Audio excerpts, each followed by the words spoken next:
This material is a part of the Oklahoma Historical Society's Oral History Program Living Legends collection. This interview was originally conducted on November the 10th, 1970 at the Oklahoma State University Student Union Building at Stillwater, Oklahoma. The interview is conducted by Mr. Rolland Kerns. The interviewee is Dr. Guy R. Donnell. That's Donnell. This interview is being re-recorded on January the 7th, 1986 for inclusion in the permanent collections of the Oral History Program by Judith Michener. There is some variance in the quality of the volume of this interview because the microphone was too close to Mr. Kerns, and in the re-recording we had to adjust the volume every time the interviewee spoke. This is Rolland Kerns speaking in behalf of the Oklahoma Living Legends at the Student Union Building of Oklahoma State University at Stillwater, Oklahoma on November 10th, 1970. We are today interviewing Professor Donnell, and he is Professor Emeritus of the Department of Political Science, who retired this past June. Professor Donnell, what is your full name, please? I believe you mispronounced it. It's Guy R. Donnell. Donnell. Donnell. I beg your pardon, Professor Donnell. Dr. Donnell. The other part is correct. I'm Professor Emeritus of Political Science, Department at Oklahoma State University. Very fine. And where were you born, Dr. Donnell? I was born on a ranch in Cook County, Texas, about 12 miles from any town. And your mother and father, where were they born, please? My mother was born in Pike County, Illinois, a daughter of a Union soldier. My father was born in Tippah County. That's spelled Tippah, Tippah County, Mississippi. And they both migrated to Texas with their parents. Very fine. Would you care to say when you came to Oklahoma and how it happened that you came to Oklahoma? I came to Oklahoma in 1946. It's kind of peculiar how I came up here, being a native Texan, my wife also being the same breed, and both of us thought Texas was the only place to live. I was in San Antonio after serving 3 years and a half in the Air Force in World War II. We went down to the Sub-Pacific Depot one evening to meet my wife's parents. And a former officer who served under me in World War II got off the train, and we got talking about things. He said he worked at Oklahoma A&M College, head of the mathematics department, and asked me why I didn't come up. Well, I said that sounded interesting, and in the meantime, I wrote a letter to a friend of mine up here, Professor Oway Hilton. And from that correspondence, I came to Oklahoma from San Antonio in 1946 with the intention of staying 1 year, then going back to the land of milk and honey, Texas. But after staying a year or two, I became a pretty good Okie, and I've been here ever since and enjoyed it all. Well, that's very good news. I'm glad to hear you are a transplanted Okie because I am myself. So this makes us on a par as far as we're discussion is concerned. Now, when you first started at Oklahoma State University, what were your duties and what was your position, please? I didn't have my terminal degree, so I was assistant professor. And back in 1946, the load was pretty heavy. I had 16 hours of teaching, and every course was different. So we had a good deal of preparation to do. We had large classes. If you recall, in 1946, we were starting to get these GIs coming back. And we taught in Quonset huts, and any place at night, in the daytime, any place you could. So those days, sir, were fairly hectic. I'm somewhat familiar with those days because my son was one of those GIs that came back up here to the Oklahoma State University in 1945. I might say that as time went on and we got more staff members, our load was lightened some, but I want to point out we were pretty heavily burdened at the beginning, but we all were in the same boat. Can you tell me something about the position of the buildings on the campus at that time compared with what they are now, including the mud around the Quonset huts, because I'm quite familiar with that. I might point out to you, sir, that where we're sitting right now, there used to be a county line road right through the campus where this building is.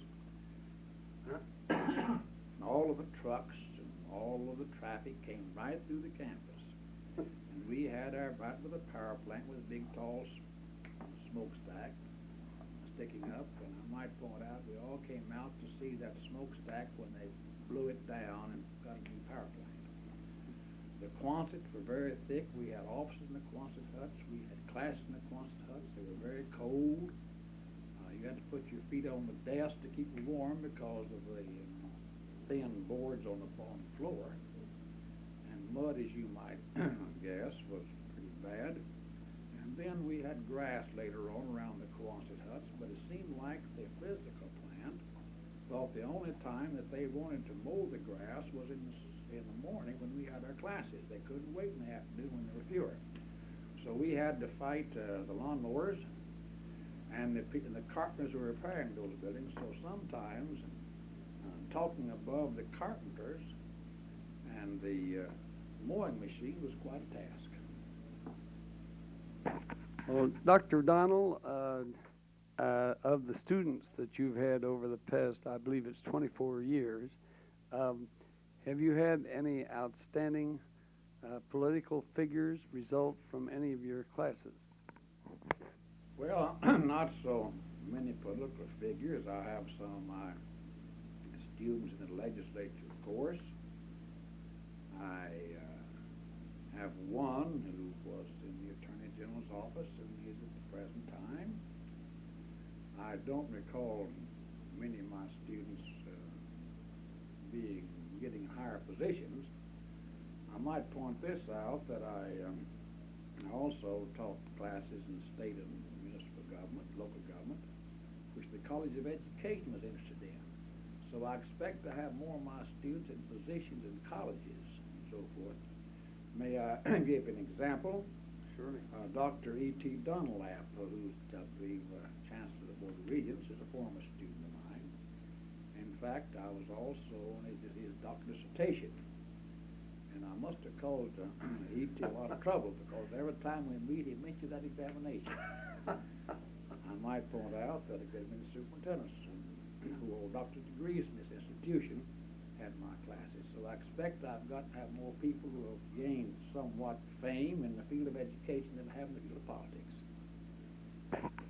Do any interesting anecdotes or episodes during your past years at Oklahoma State University stand out in your mind? Oh, not in particular. I can recall, I believe it was the second year I was here, and some little girl came in and discussed this idea of having night classes. We had Quonsets here, and we had to have night classes. And she walked in the office one day and said, "Professor, I want you to understand I cannot take a night class because we have me." She said, "You don't understand, I'm a Greek." And I played kind of dumb. I said, "Well, I'm an Italian. We foreign people, so all stick together." Of course, what she was trying to tell me, she was a sorority girl. Mm-hmm. And she couldn't understand why a professor would put maybe academic affairs a little bit above some social activities. But I might point out that the girl finally became a very good student. That is very interesting. I wonder if you would care to comment on the difference between the academic freedom in the period 24 years ago with the situation that exists today. Well, I might point this out, sir. Teaching government on the national level and on the state level and on the local level, and teaching political parties you do run across many controversial issues, dealing, of course, with black and white and Democrats and Republicans and so forth and so on. I might say this, for the 24 years I have been on this campus, I have felt free to discuss any subject relating to my field without any fear whatsoever of any recrimination on the part of the administration. Oh, and also another thing I might mention, I always give my students time to answer me if they do not agree with my statements. I had one rule: you be as courteous to me as I'm going to be to you, and we'll have no trouble. And I might say I follow that principle. And I cannot think of one instance where we had any trouble in discussing hot button issues, or any time when I thought that my freedom of expression had ever been curtailed by anybody. Absolutely none. I think that's a wonderful model on which to run an academic career, and I believe that if this policy were followed outside the schools, we would have a lot less strife and trouble that we're having today. I was thinking also just the other day that when I went to college, which is a long time ago, any sort of a social affair always had to have adults chaperone the affairs, and now it seems to me that the situation is entirely different with the dormitory rules and things of this nature. Do you have any comments in this area? I'm afraid I'm a little traditional. When I came here, my wife and I agreed to sponsor certain entertaining groups, what I should say, sorority, fraternity, dances, and so forth. And we were told that if there were any drinking going on or any conduct that was not conducive to good social relations, we were reported. Now, I have attended a good many of those places where I knew that liquor was being consumed by participants, but I never found any time any of them ever got out of line. They were very respectful to my wife and I, as well as the house mother, and I had little to do, but maybe the presence of a faculty member there might cause those people to act as they did. Personally, I don't guess I can go along with so much of the leaving the young alone. I don't want to be dictatorial, but I've found over the years that students like to talk to people older than they are. If I may illustrate what I'm saying, I advised students of political science here at Oklahoma State for probably 15 or 18 years. And I've had students that come in, and they want to talk to me and get my ideas about certain things. I would sit there and listen to those students talk for 30 minutes maybe, and never say one word. And the student would get up and thank me for helping them out. All it was, there was an older person listening to the problems of a young person. I said nothing, but I listened attentively, and they went out feeling much better. I think that is some of the influence of an older person. I think you're exactly right. Dr. Donnell, would you care to mention any writing that you have done over this past 24 years? When I was working on my Doctor of Philosophy degree at the University of Texas, we had a professor down there, Dr. Hackett, who we thought a great deal of in Latin American history and government. Dr. Hackett passed away, and we wrote a book and dedicated to his memory. This book is essays on Mexican history, and I believe there are about 10 or 12 contributors, and each one of us were students of this professor.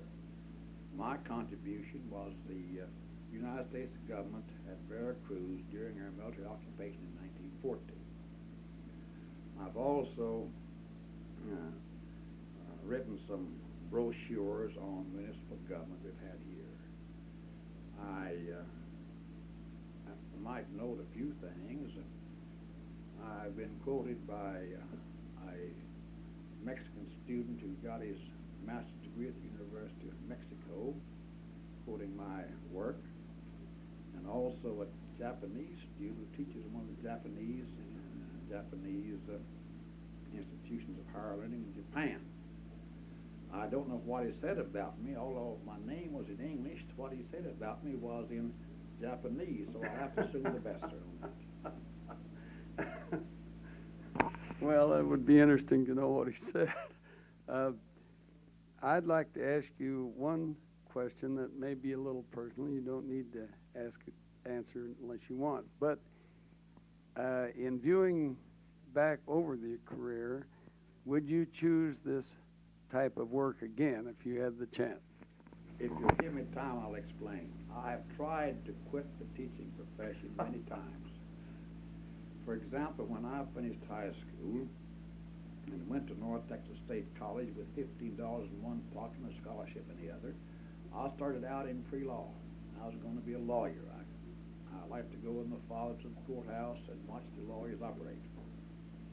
But I got to reading political science and got interested in it and had to teach every other year to have money to go back to school on. So I started out teaching just merely as a means to an end. But believe it or not, I got to liking it. And after I got married, I told my wife I was going to quit this teaching colleges, and go back in some other profession. But she reminded me that every time we went from San Antonio back to our home in Dallas, that I would stop at San Marcos and go out to the college there. I would stop at Austin and go out to the university there. I would stop in Waco and go out to Baylor University. The minute we got to Dallas, next day I was out at SMU. And she said I couldn't even pass through a city without looking to see where the school building was. And she suggested that I get my mind off everything except teaching. And the lady was correct, and I've enjoyed it. I'd do it over again. Yes, I would do exactly the same thing, except I would try to do it earlier.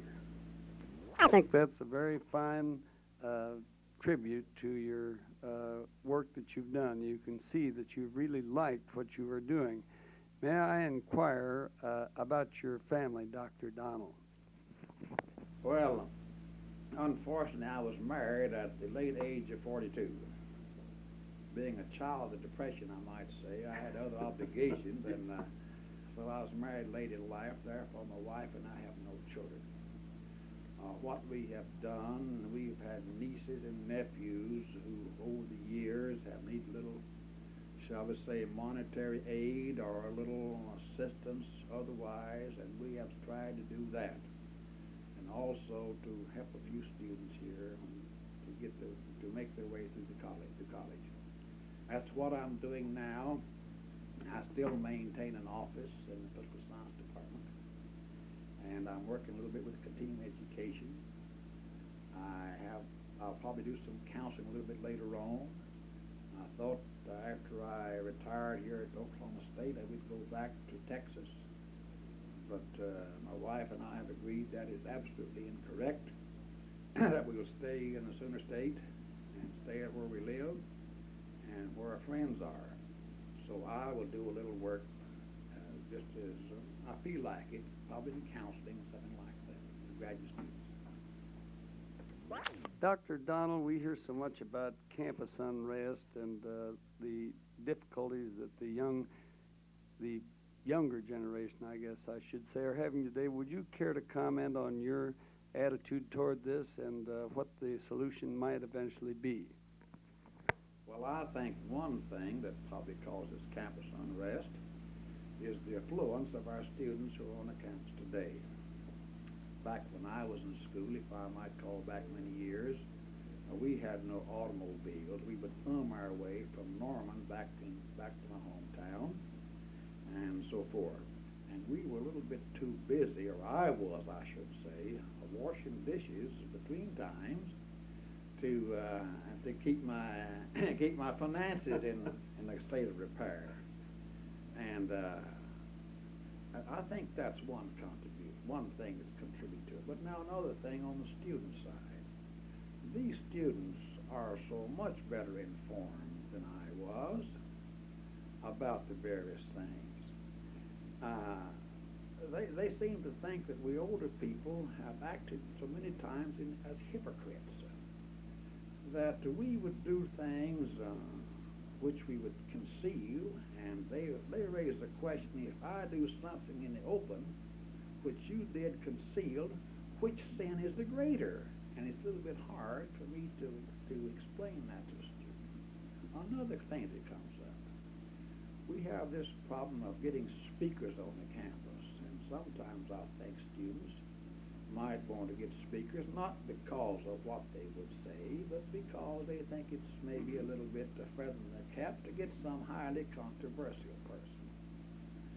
But about that, I remember that being brought up to me one time by a student. And he raised this question about a certain individual, which we will not name. What is it this person might say that you don't want me to hear? So when I get to telling him, you can have this man, you can't have this one, that's the question he's going to raise. But I think that by and large, these students are questioning many things, many of our established customs, that maybe they have a right to kind of check into why certain things happen. Or I could give you specific examples. They see about people who are, shall we say, very religious and so forth and so on. And then they read about the action of these people that to them it makes them raise questions about the church. Does a man go to church to cover up what he's done the other 6 days out of the week? They see things like this. People will make $75,000 and $100,000 for not to raise cotton or not to raise wheat.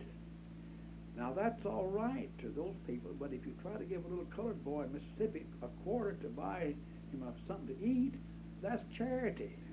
Now those are some of the questions, if I might point out, they're asking about. I'm not talking about the rabble-rouse, the people who destroy, the people who, shall we say, interfere with the campus operation. I'm talking about those. I'm talking about the good, solid student. They're raising those questions and say, what are our objectives? What are our standards? Those are the questions these young men and young women are raising, and I think rightly so. They raise questions about our own method of operation here. Not to tear down, but they're honest about them. So many of these students, they're disturbed. And then we're going through, I think, a little bit of a revolutionary process. If I may add this, we speak about the long hair, we speak about the clothes they wear. If you could see a picture of me back in the 1920s with a little mustache twisted on the ends, a straw hat, stiff straw hat, tilted on at a very rakish angle on the side of my head, and all those things. And of my wife's pictures of the dresses she wore in the 1920s. So I don't think we should be too critical of students about maybe their dress. I entirely agree with you. My wife and I have discussed this many times, and we've come to the conclusion it isn't what they look like, but what they do and their attitudes toward life and toward their fellow man. That's really what counts. Also, I have another question that you might comment. I am not in the educational field as you are, but we have discussed, and we've heard many other people say that in their opinions, one of the difficulties with campus life today is that there are many students here who should never have come in the first place. In other words, not all people are properly suitable to come to college. Do you have any comments on that attitude? I think that's very, very true. Many people come here and the mortality rate is high. Let me give you an example. Back in 1948, I had a student here who was an ex-GI. He wanted to be an attorney. I asked him why. He said, well, he'd gone to the courthouse and he'd watched so-and-so, and he thought it was a very interesting profession. That poor fella had no more ability along the lines of the law than I have being an astronaut. We have too many of those. They really don't belong. And another thing, sir, I'd like to mention, and that's this. Parents want to tell the student what they must take. And for example, parents seem to have a strong feeling about college being a place to prepare yourself to make money. So if the father is a shall we say an oil man, they want the child to be a petroleum engineer because they think there's money in it. Well, students at this day and age are looking a little bit about living, not just the dollar mark. I sometimes tell my students in counseling this: for goodness sakes, let's pick a profession you will enjoy performing in. That life is pretty short to begin with, and we're not on this earth too long. And why pick a profession just because the dollar sign's there, and you'll spend 30, 40 years of the best part of your life doing something you don't like? And I think the parents are a little bit to blame, sir, on part of the attitude students have. Students think they ought to live also, and unfortunately they have to eat. We understand that, but to them, many students today, money is part of it and living is the other, and they don't want to keep the dollar sign continually in front of their face. I think this is correct. I don't think there's any question about it, and I think that the students do have legitimate complaint in certain instances about what Papa and Mama demand that they do. Of course, there does have to be some parental control over what Sonny and daughter do at school if they're going to continue to get the financial support that they usually receive from their parents. May I ask, you mentioned something about your retirement a while ago. Are you continuing in some kind of a counseling activity at the school, or what are you doing and what are your plans? Right now, no, I'm not, except working with a few graduate students. I better not say any more about future plans because that would be something we haven't worked out exactly yet, and I'd be talking, I think, out of school about that. I know you've heard many times about the only a few students that cause the commotion in colleges, which is very true. We being a lower Midwestern state, I think we have less of it. When you go to saying that these Oklahoma boys and girls are a bunch of rabble-rousers, you're making a very incorrect statement. I've heard that statement made so many times. I've answered like this: if you think these boys and girls from Oklahoma are a bunch of radical misfits, I suggest, sir, you come to one of my classes and sit in. You listen to the questions they ask and the things they say, and you will be convinced that your overwhelming majority of students at our institution are good, solid citizens of tomorrow. I certainly believe that's right, and I further go along with a statement you made earlier in your remarks, and that is that the student today is far ahead of his mother and father in his intellectual capacity and in his actual experience in life, particularly the people that have had to have see service and have come back with a different attitude and more mature outlook. Could I have your idea now on if you formed any opinion on the validity of the 18-year-old vote? No, I haven't. You know as well as I do, there's no magic number where a person suddenly becomes able to vote. I might say that I would be lukewarm on that. I would probably fight for it very hard, or I would never fight against it. I just don't know. As I said before, as you know, there's no magic age to voting.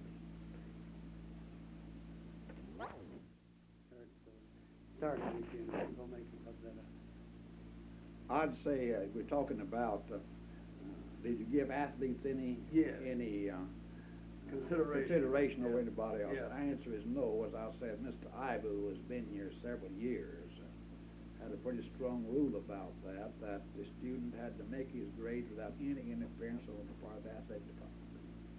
And as I think I said also, at one time I flunked the whole backfield in football and in my particular course, and there were no repercussions from the athletic department or from the administration. I would say The two under Mr. Ivor's direction have been kept separately. Mr. Ivor always said that if you couldn't make his classes, you couldn't make his basketball team. I too have a high respect for Hank Iba, and I notice that he's going to get an honor here coaching the third United States Olympic basketball team, which is unprecedented. I might add, I served 9 years on the athletic campus here, which isn't always a very pleasant thing to do. I remember one time losing a football game to our neighbor south of us down here at the University of Oklahoma. And one that many people thought we should not lose. I got a call at midnight from, I guess, a drunken party, some of my friends taking me to task for it. You get anonymous letters, you get insults from former students and so forth and so on.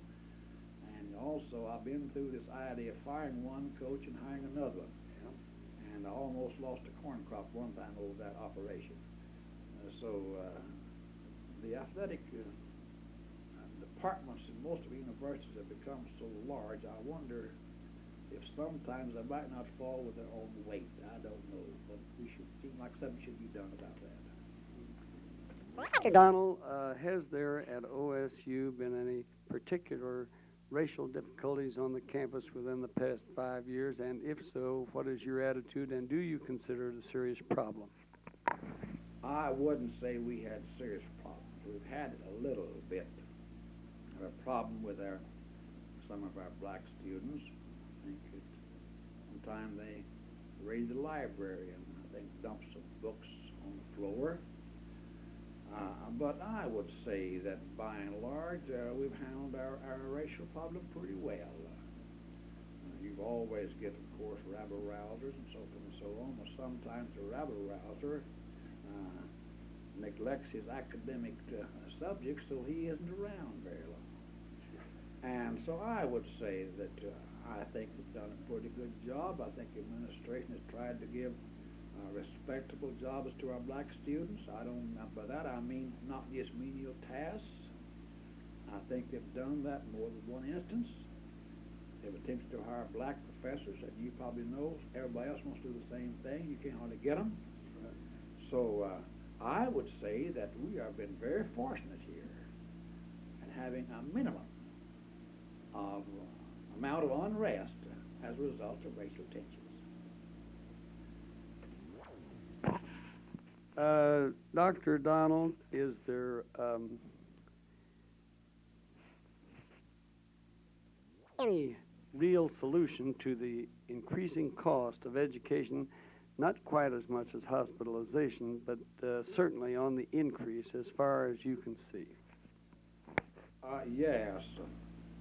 If I may give illustrations, back in the 30s, when I was attending the University of Texas, I believe the total fee was $25. So you can see how that the tuition of our state-supported institutions tuition has increased. And it's increased along with the living costs, that it's almost reaching the point where the poor student just can't hardly afford to go. I would suggest that we not go any higher on our tuition. The money has to come from someplace, and that goes right back to the taxpayer. I just think that there's going to have to be more money put in education. If I may say something briefly about taxes, though, you might ask me where will the money come from.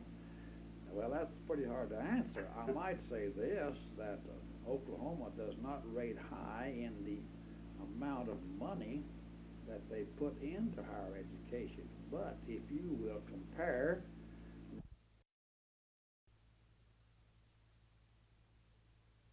I might say this, that Oklahoma does not rate high in the amount of money that they put into higher education. But if you will compare the income of our citizens with the amount of effort they put out in paying taxes, you find we stand pretty close to the top.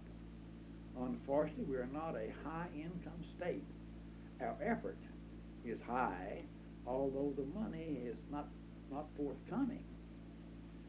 So I don't know, sir, where the money would come from, but I'm merely saying if you're going to keep on with increased costs and put it on tuition, you're going to chase away some of your bright students because of lack of money.